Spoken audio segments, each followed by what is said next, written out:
नमस्कार मेरे प्यारे दोस्तों। मैं ऐश्वर्य प्रताप सिंह एक बार फिर आप सभी के सामने सीटेट थ्योरी सीरीज का आज छठा लेक्चर लेकर हाजिर हूँ, जिसमें आज हम डिस्कस करेंगे एरिक एरिक्सन जी की साइको सोशल डेवलपमेंट थ्योरी के बारे में। ठीक है, तो आज हम डिस्कस करेंगे साइको सोशल डेवलपमेंट थ्योरी के बारे में। अगर इसका हिंदी में मैं नाम आपको बताऊं तो साइको के बारे में हमने पहले भी देखा है। साइक का मतलब क्या होता है, आपके मानसिक अवस्था से जुड़ा हुआ, और सोशल का मतलब आप सभी को पता है सामाजिक होता है।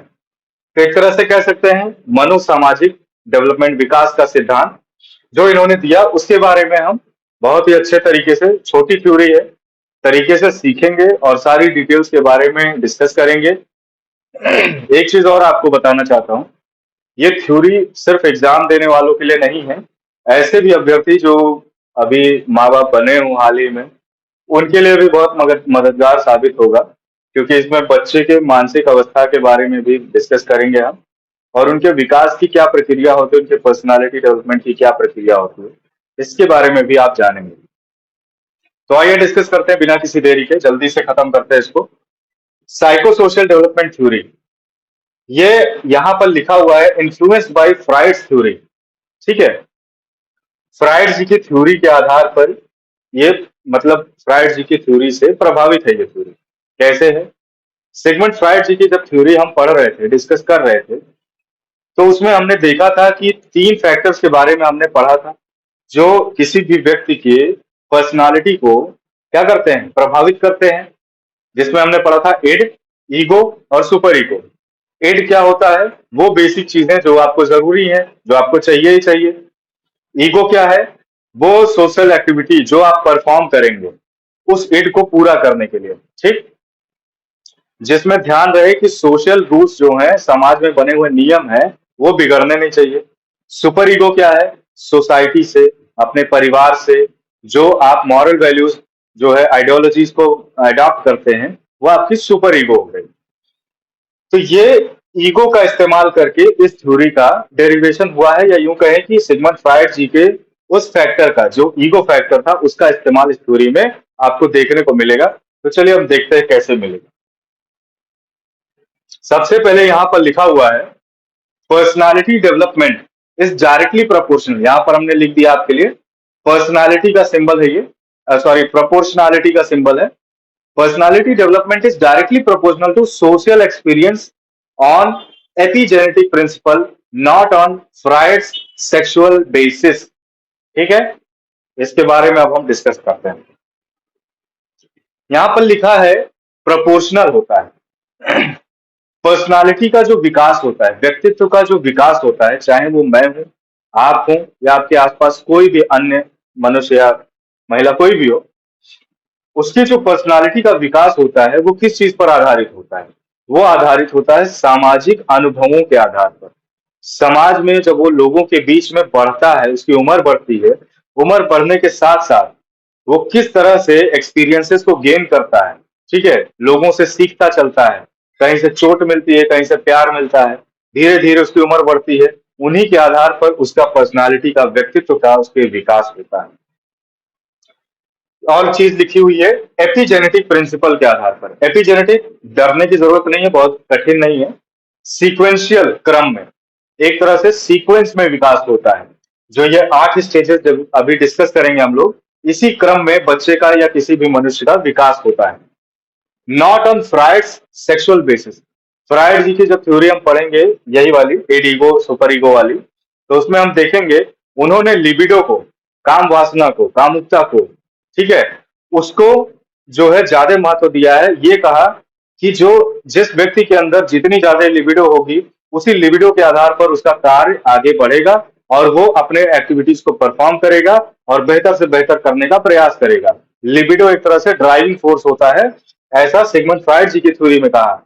लेकिन एरिक एरिक्सन ने सीधे नकार दिया कि इनके सेक्सुअल आधार पर यह थ्योरी नहीं है, यह है सोशल एक्सपीरियंसेस के आधार पर, जो कि एपिजेनेटिक प्रिंसिपल को मानते हुए आगे बढ़ता चला जाता है। आगे हम बढ़ेंगे तो इस थ्योरी में हमें देखने को मिलेगा कॉन्फ्लिक्ट।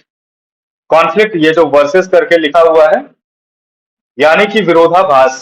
एक तरह से कॉन्फ्लिक्ट का मतलब द्वंद, ठीक है। आप ही के दिमाग में जब कोई चीज विचारों को लेकर सहमति और असहमति दोनों ही होती है, तो आप कहते हैं आप कॉन्फ्लिक्ट के स्टेज में हैं। ठीक है, आप डायलेमा के स्टेज में हैं। तो वो जो डायलेमा होता है ना, वही कॉन्फ्लिक्ट होता है। यानी कि एक तरह से विरोधाभास हो जाए, चाहे वो मानसिक हो या शारीरिक हो जाए। शारीरिक हो जाए तो हम उसे लड़ाई कह देते हैं। ठीक है। और यही इन्होंने बताया कि ये जो कॉन्फ्लिक्ट का स्टेज होता है, ये टर्निंग पॉइंट होता है डेवलपमेंट के लिए। ठीक। टर्निंग पॉइंट, ये वही मोड़ होता है जब कॉन्फ्लिक्ट की स्थिति आती है। जैसे होता नहीं है, अभी आपको अगर तैयारी करने के जो है विचार आ रहा हो मन में, तो आपने भी महसूस किया होगा आपके अंदर बहुत सारी डायलेमा रहती है कि क्या करें, ऑनलाइन कोचिंग करें या ऑफलाइन कोचिंग करें। ठीक है। तो वो क्या है, आपके अंदर जो ये द्वंद्व उत्पन्न हो रहा है, यही है डायलेमा का स्टेज, यही है कॉन्फ्लिक्ट का स्टेज। ठीक। अब आप वहां पर एक फैसला लेंगे कि नहीं, हम ऑनलाइन करेंगे, टाइम भी बचत होगी, और एक बार नहीं 10 बार एक ही क्लास को हम देख सकेंगे, प्रॉपर नोट्स बना सकेंगे। नोट्स जो है प्रोवाइड भी हो जाते हैं कहीं कहीं तो। ठीक है, तो उसमें फायदा ज्यादा है, फीस भी कम लगेगी हमारी, टाइम भी बचेगा, हर चीज एकदम मजे में रहेगी। तो आप जो फैसला लेंगे, वही टर्निंग पॉइंट हो जाएगा आपके व्यक्तित्व के विकास के लिए, ऐसा इसमें कहा गया है। ठीक।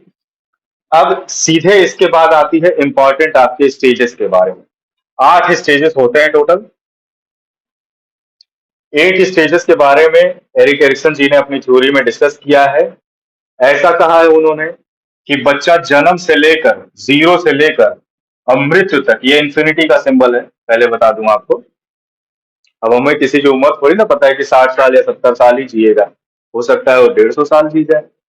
तो जन्म से लेकर मृत्यु तक उसके क्या स्टेजेस होते हैं, किस स्टेज में किस तरह का व्यक्तित्व का विकास होता है उसको, उसके किसी भी एक बच्चे के अंदर, उसके बारे में 8 स्टेजेस में उन्होंने बताया है, जिसके बारे में अब हम डिस्कस करेंगे। तो चलिए शुरुआत करते हैं बिना किसी देरी के। पहला स्टेज है ट्रस्ट वर्सेज मिसट्रस्ट।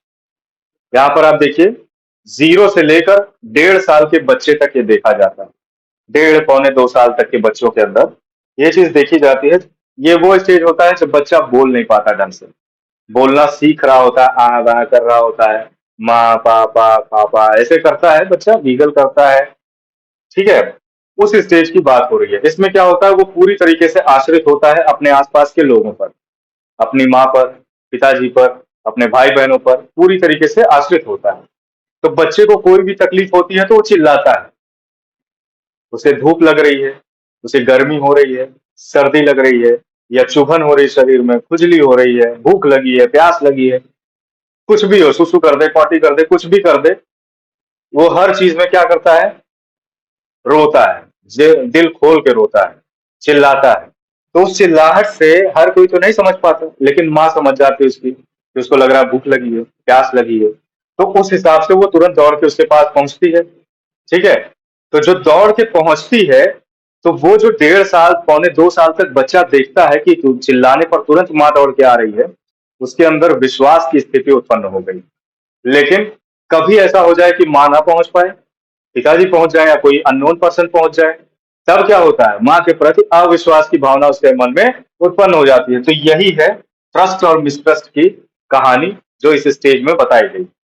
क्योंकि बच्चे की उम्र बहुत छोटी होती है, तो वो इन चीजों को क्रिटिकली एनालाइज नहीं कर सकता, लॉजिकली थिंक नहीं कर सकता, इसलिए वो बहुत ज्यादा किसी को विरोधी अपना नहीं मान लेता है।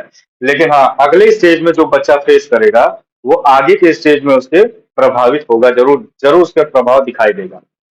अगला स्टेज है ऑटोनॉमी वर्सेस शेम या डाउट।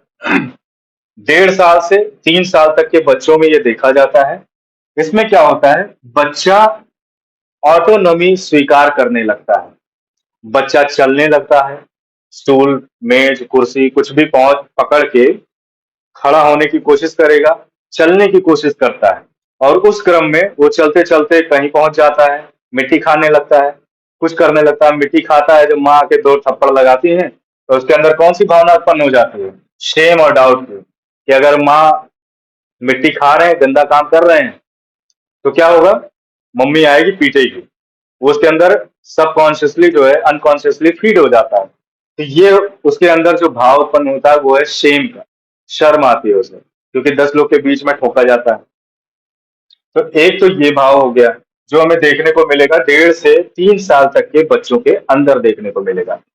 अब ऑटोनॉमी उसको मिल गई क्योंकि बच्चा चलने लगा है, थोड़ा बहुत टूटा-फूटा बोलने भी लगता है, तो अपने हिसाब से थो कुछ-कुछ चीज़ों को करने लगता है। जैसे कहीं दिया रखा हो जलता हुआ, पकड़ लेगा, पकड़ लेगा तो कोई भी आके उसको जल्दी से झटके से हटाएगा, झबिला देगा, बदमाशी करता है, तो उस केस में उसको शर्म आएगी, रोएगा। अब सेम वही चीज़ जब वो कुछ-कुछ गलतियाँ कर रहा होता है, अगला स्टेज आ जाता है 3 से 5 वर्ष तक के बच्चों का।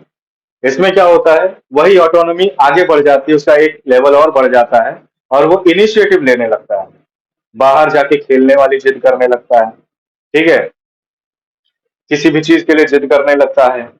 कहीं प्लग रखा है, इलेक्ट्रिक सामान रखा है या कुछ भी ऐसा गंभीर जो नुकसान पहुँचा सके, उन चीज़ों को वो देखने का क्यूरियोसिटी उसके अंदर जागृत हो जाती है। तो वो इनिशिएटिव लेता है, कुछ भी काम करने के लिए अपने हाथ से खाना खाएगा, इस तरीके से। लेकिन जब उस इनिशिएटिव लेने के बाद वो फेल हो जाता है, तो उसके अंदर कौन-सा द्वंद उत्पन्न होता है? गिल्ट का। तो ये क्या होता है, यहाँ पर उसके अंदर 3 से 5 वर्ष के बच्चों के अंदर ये देखा जाता है कि वो परेशान रहते हैं कि करेंगे, नहीं कर पाए, फेल हो गए, तो उसको गिल्ट होगा, यानी बुरा लगेगा और पीटा भी जाएगा हो सकता है। तो ये स्टेज में ये चीज़ उसके दिमाग में चलती रहती है हमेशा। लेकिन फिर भी बच्चे तो बच्चे हैं, हमारे आस-पास भी हम देखते ही होंगे, बदमाशी तो करना है करते ही हैं वो। तो ये यही स्टेज है जिसमें बच्चा बदमाशी करता है, सही मायने में। मैंने क्यों कहा कि हर माँ-बाप को भी ये चीज़ देखना चाहिए, क्योंकि आपको जानने को मिलेगा ये बहुत बड़े-बड़े मनोवैज्ञानिक लोग ये कहते हैं कि भई बच्चे में बदमाशी करना उसका जन्मजात प्रॉपर्टी, इनेट प्रॉपर्टी होता है, ठीक है? तो बच्चा बदमाशी करेगा क्योंकि ये उसके व्यक्तित्व के विकास की ही एक प्रक्रिया है। अगर बदमाशी नहीं करेगा, तो बच्चे के व्यक्तित्व में कहीं न कहीं वो प्रभावी हो जाएगा। उसको रिटार्ड कर सकता है यानी कम कर सकता है। तो बदमाशी करने दीजिए और कूटिए भी ताकि उसको ये जो कॉन्फ्लिक्ट वाली स्टेज है, वो भी महसूस होती रहे। तो पहला तो हो गया हमने देखा ट्रस्ट वर्सेस मिसट्रस्ट जिसमें छोटा बच्चा है, दूध या पानी के लिए माँ को चिल्ला के पुकारता है, माँ पहुँचती है तो भरोसा होता है, नहीं पहुँचती है तो मिसट्रस्ट हो जाता है। दूसरा ऑटोनॉमी बच्चा धीरे-धीरे चलने लगता है, अपने हिसाब से अपने कदम बढ़ाता है, कुछ चीज़ों को छूता है, नहीं छूता है, ठीक है? गलतियाँ करता है, उस पे जब उसे डाँट फटकार पड़ती है तो वो शेम और डाउट की स्थिति में आ जाता है। अगला स्टेज इनिशिएटिव लेता है, भाई बच्चा 5 साल का हो गया, इनिशिएटिव लेता है, खेलता है, कूदता है, लेकिन गिरता है तो उसे क्या होता है? गिल्ट महसूस होता है, नहीं करना चाहिए था हमें। चौथा चीज़ है, अब यहाँ से थोड़ा बड़े बच्चों के लिए इम्पोर्टेंट हो जाता है। चौथा चीज़ है इंडस्ट्री। इंडस्ट्री से आप यहाँ औद्योग के बारे में मत सोचिएगा, उद्योग के बारे में मत सोचिएगा। इंडस्ट्री का मतलब होता है कोई भी इंस्टीट्यूशन, कोई भी ऑर्गेनाइजेशन जहाँ पर आपका बच्चा निरंतर जा रहा हो। वहाँ पर वो क्या करता है? वर्सेस इंफीरियॉरिटी। इंफीरियॉरिटी का मतलब क्या होता है? सुपीरियॉरिटी का मतलब क्या होता है? ये भाई ब्रिटिशर्स आए, वो अपने आप को सुपीरियर मानते थे, इंडियंस को इंफीरियर मानते थे, यानी कमतर आंकना किसी को। तो बच्चा क्या होता है जब इंडस्ट्री में जाता है या यूं कहें किसी इंस्टीट्यूशन स्कूल में प्लेग्राउंड में कहीं जाता है तो उसके दिमाग में एक सवाल उठता है कि क्या मैं सबसे अच्छा बन पाऊंगा। तो उसके अंदर कंपटीशन की भावना उत्पन्न होती है। वही कंपटीशन की भावना जब वो फेल हो जाता है, जब नहीं कर पाता है, तो वहां पर क्या उत्पन्न हो जाती है उसके अंदर भावना?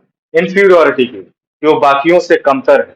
वो अपने आप को निगेटिव लेने लगता है, अपने आप को निगेटिव थॉट्स में धकेलने लगता है। यहाँ पर क्या करना चाहिए? बच्चों को कभी भी डांटना फटकारना एक चीज है, पर बेइज्जती करना ये दूसरी चीज हो जाती है। तो बच्चों को कोशिश करना चाहिए कि आप उसे डिसिप्लिन बनाने के चक्कर में कभी ऐसा ना करें कि उसके हृदय में कोई बात लग जाए, क्योंकि बचपने में लगी हुई बात बुढ़ापे तक नहीं छूटती है, ठीक है? तो इंफीरियॉरिटी कॉम्प्लेक्स उसके अंदर नहीं होना चाहिए। वो अपने आप को ऐसा ना हो कि कमतर आंकने लगे बाकी बच्चों से। अदरवाइज उसके अंदर क्या चीज उत्पन्न हो जाएगी कि वो कोई भी काम करने से पहले डरने लगेगा।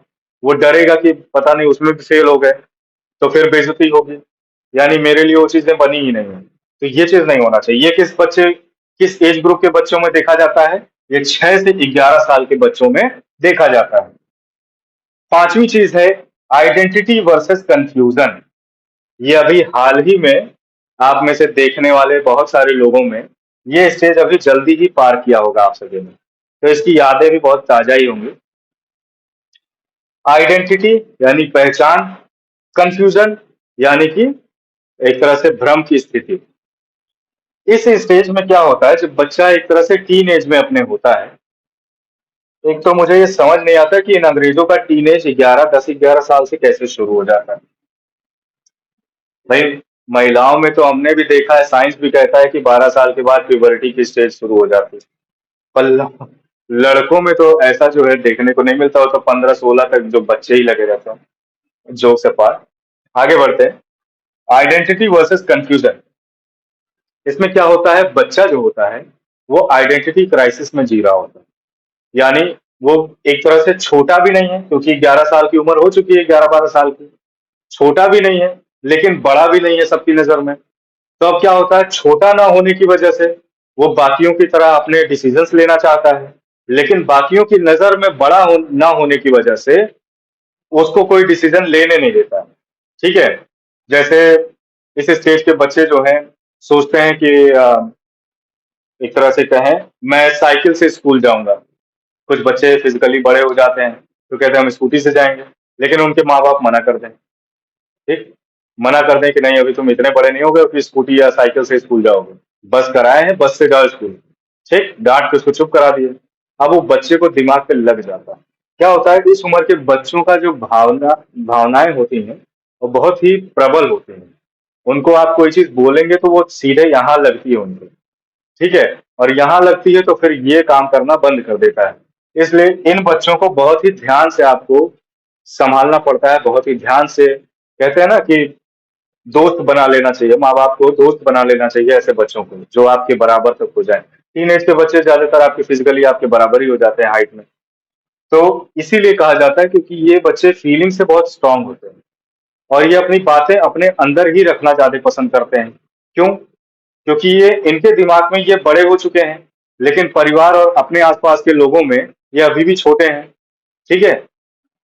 तो इस वजह से ये आइडेंटिटी क्राइसिस में जी रहे होते हैं, एक तरह से अपनी पहचान नहीं खोज पाते कि हम एक्चुअली में हैं किस स्टेज पे, एक्चुअली में मैं हूं क्या प्रेजेंटली। ठीक है।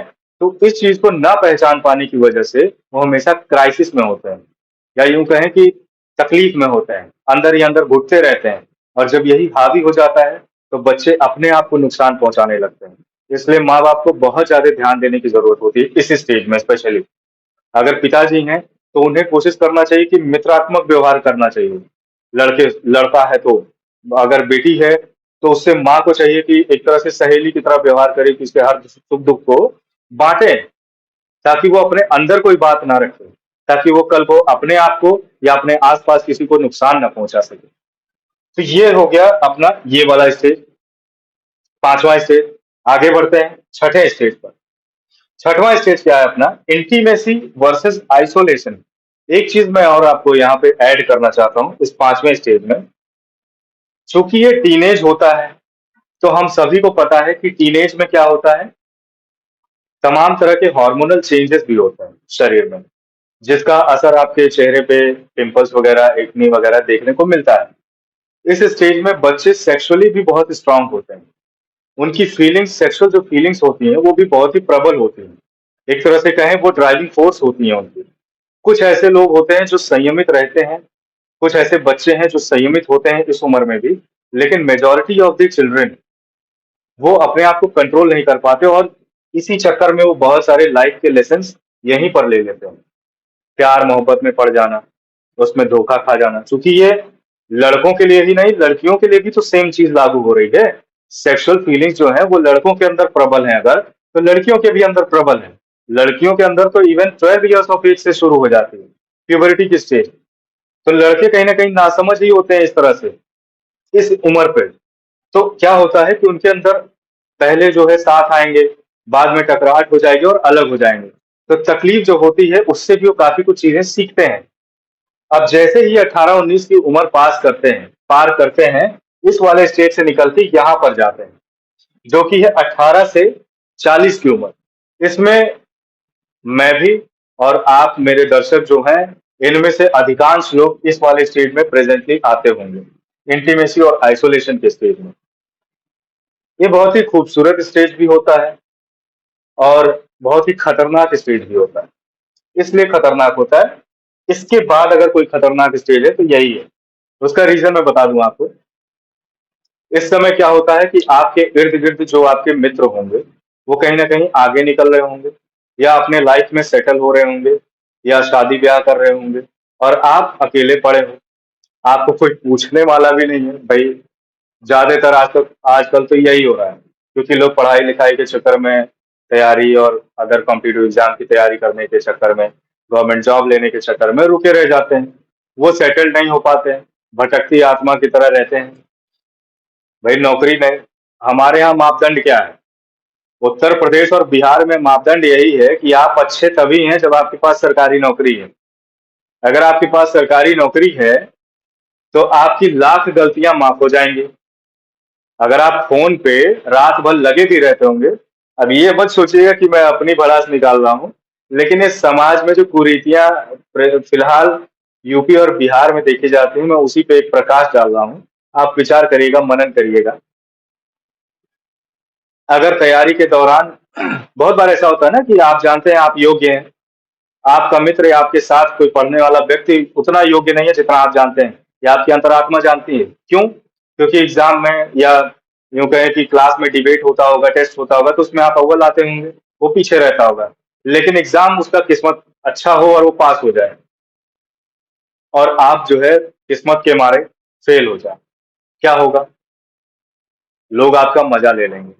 सच्चाई यही है, बुरी लगेगी, कड़वा लगेगा ये सच, लेकिन सच्चाई यही है कि लाख मेहनत करने वाला वो बच्चा जो रात भर तपता हो, भले भूखे पेट पढ़ रहा हो, लेकिन अगर एग्जाम में उसका सिलेक्शन नहीं होता है तो उसका लोग मजाक पे मजाक उड़ाते रहते हैं। लेकिन वही कोई बच्चा अगर किस्मत के बलिहारी, अगर उसका सिलेक्शन हो जाता है तो उसकी लाख गलतियां, वो कितनी भी अय्याशी कुछ भी कर रहा हो, तो लोग उसके सारी गलतियों पे तोपन डाल देते हैं। लोग ये कहते हैं कि नहीं, वो वाकई में पढ़ रहा था, और जो पढ़ने वाला बच्चा है वो वहां पर फ्लॉप हो जाता है। उस स्टेज में क्या होगा, उसे क्या फील होगा?